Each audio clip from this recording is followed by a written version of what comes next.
আচ্ছা দেখ, প্রথমে দেখ ফ্র্যাকশনের যোগ কি করে করতে একটু দেখে নে, তারপর কিছু জিনিস তোকে করাবো। তো এই যে অঙ্কগুলো, এই যে যোগ বিয়োগগুলো করাচ্ছি, সেটা হচ্ছে মেনলি তোর ওই পরীক্ষায় যেগুলো আসবে তার কোনো মানে নেই। এগুলো হচ্ছে পরীক্ষায় বড় বড় অঙ্ক থাকে, তার মধ্যে কিছু ছোট অঙ্ক থাকে যেগুলো এখানে কাজে লাগবে। ঠিক আছে, যেমন যোগ বিয়োগ কি করে করতে হয় দেখ। প্রথমে দেখি, দেখ আমাকে দেওয়া আছে একের সঙ্গে কোনো একটা সংখ্যা আমি যোগ করবো। একের সঙ্গে ধর 3-এর 11 যোগ করব। ঠিক আছে, তো একের সঙ্গে 3-এর 11 কিভাবে যোগ করা যায়? প্রথম কথা হচ্ছে এই যে যখন করবি এই সঙ্গে এইভাবে গুণ করে যোগ করার কোনো দরকার নেই। ঠিক আছে, এখানে এলসিএম এর কোনো ব্যবস্থাই নেই, জাস্ট সিম্পল ব্যাপার একটা। কি করবি দেখ, 11 এখানে আছে আর এখানে কি আছে, 1 আছে না, হরের কোনো চেঞ্জ হবে না, তার মানে কি 11 জায়গাতেই থেকে যাবে। ঠিক আছে, কি করব, লব আর হর এরকম অ্যাড করে দেবো। লব আর হর অ্যাড করলে কত আসে, 14/11। এটা সিম্পল ব্যাপার একদম, কি করে যোগ করতে হয়। বিয়োগ দেখ 6m, 1 - 3/11 কি হবে, হরের কোনো চেঞ্জ হয় না, হরের মতো থাকলো 11। এদের গ্যাপ কত, 3 আর 11 গ্যাপ হচ্ছে 8, তাহলে উত্তর কত হয়ে যাবে, 8/11। ঠিক আছে, এই হচ্ছে ভগ্নাংশের যোগ আর বিয়োগ। এবার দেখ, এগুলো হচ্ছে পরীক্ষায় কোনোদিনই দেবে না, জাস্ট জানার জন্য। তারপর দেখ, তারপর একটা অঙ্ক আছে যে 1-এর 5 যোগ 3-এর 4, আর এদিকে একটা হচ্ছে 1-এর 3 মাইনাস 1-এর 5। এই ধরনের প্রবলেমগুলোর সলিউশন কি করে করতে হয়, মেন ব্যাপার হচ্ছে এটা পরীক্ষায় দেবে না। এটা হচ্ছে একটা বড় দেখবি সিম্পলিফিকেশন থাকে, সেই সিম্পলিফিকেশনের মাঝে এইগুলো থাকে। তো এইগুলো এলসিএম ছাড়া, এলসিএম ব্যবহার করবোই না আমি, এলসিএম ছাড়া কি করে বের করা যায়। এর উত্তর কি হবে দেখ, কিভাবে করতে হয় জিনিসটা। 5 আর 4 প্রথমে গুণ করে দেবো। 5 আর 4 গুণ করলে কত আসে, 20। এখানে লিখবো হচ্ছে 20। ঠিক আছে, 1-4 কত হয়, 4, আর 3-5 কত হয়, 15। 4 আর 15 কত আসে, 19। তাহলে উত্তর হয়ে যাবে 19/20। ঠিক আছে, তাহলে এইভাবে ফ্র্যাকশনের যোগ করতে হয়। বিয়োগ ঠিক সেম কেস, কিরকম দেখ, 3 আর 5 গুণ করবো, কত পাবো, 15।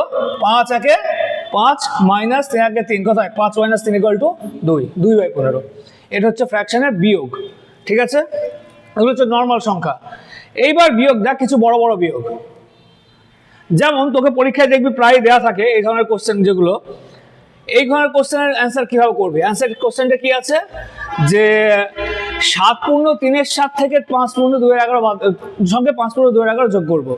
তো এই ধরনের কোশ্চেনের সলিউশন হচ্ছে, কখনোই এগুলোকে মিশ্র ভগ্নাংশ থেকে তৈরি করে এলসিএম বার করে করতে গেলে বিশাল বড় হয়ে যাবে, প্রচুর টাইম লাগবে। কি করব আমি দেখো, প্রথমে দুটো পূর্ণ সংখ্যা আলাদা করে নেবো। 5 আর 7 যোগ করলে কত আসে, 12 আসলো। এইবার পড়ে থাকলো কি আমার কাছে, 3-এর 7 থাকলো, আর কি থাকলো, 2-এর 11 থাকলো। কি বলেছিলাম, 7 আর 11 প্রথমে কি করব, গুণ করে দেবো। কত বসাবে, 77। ঠিক আছে, এরপরে 3-এর সঙ্গে 11 কত আসে, 33, আর 7-এর সঙ্গে 2 কত আসে, 14। 33 যোগ 114 কত হয়, 47। তাহলে উত্তর হয়ে যাবে 12×47/77। বোঝা গেল কেসটা। এবারে একই জিনিস বিয়োগে আসছে, এটা যোগ ছিল, ইজি ছিল, জাস্ট যোগ করে। এবার বিয়োগ করি। এখানে ক্ষেত্রে কি করব, 7 পূর্ণ সংখ্যা আছে, 5 পূর্ণ সংখ্যা আছে, 7 থেকে 5 বাদ দিয়ে দেবো, কত আসে, 2। এখান থেকে পেলাম হচ্ছে আমি 2। ঠিক আছে, একই সিস্টেম, 7 আর 11 গুণ করলে 77, 77, 11×3 = 33। এখানে সাইন কি আছে, বিয়োগ আছে না, 33 মাইনাস কত, 14, কত আসে, 19। তাহলে উত্তর হয়ে যাবে 2×19/77। ঠিক আছে, তাহলে যোগ বিয়োগ করতে হয়, তুই যদি এটাকে এলসিএম করে করতে যেতিস, বুঝতে পারছিস তো কি হতো, বিরাট বড় হয়ে যেত। ওই জন্য এই প্রসেস অ্যাপ্লাই করতে হয় বিয়োগের ক্ষেত্রে, দেখে নেবে ভিডিওটা পরে। এরপর আসলো এর থেকে বড় বিয়োগ।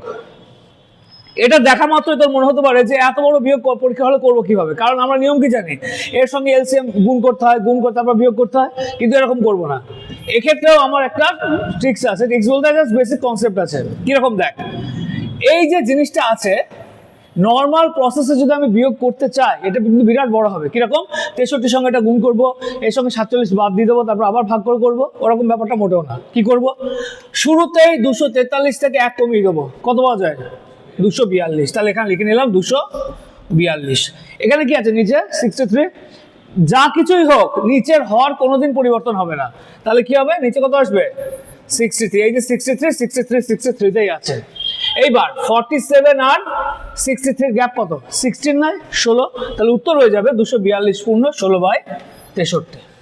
ঠিক আছে, এর চেয়ে ইজিয়েস্ট পদ্ধতি আর হয় না। এবার তাহলে এটা করা যাক। এটা যখন করবো দেখ, এটা ছিল সামনে কিন্তু কিছু ছিল না, এটা কি আছে সামনে 287 আছে।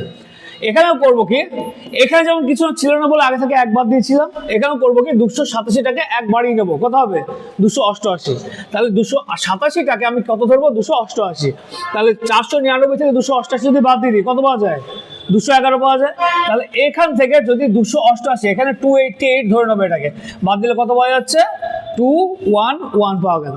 ঠিক আছে, এইবার আবার সেম কেস 449, দেখ 449ই থাকবে, 499ই থাকবে। ঠিক আছে, এইবার লব আর হরের বিয়োগ ফল বার করবো। ডিফারেন্স কত কত আছে ডিফারেন্স, দেখ আসে হচ্ছে 6 আর কত 5 2, তাহলে উত্তর হয়ে যাবে এটা।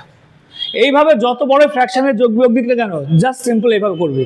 ঠিক আছে, দেখবি কোনো ভুলই হবে না, আর মুহূর্তের মধ্যে উত্তর বাড়িয়ে যাবে।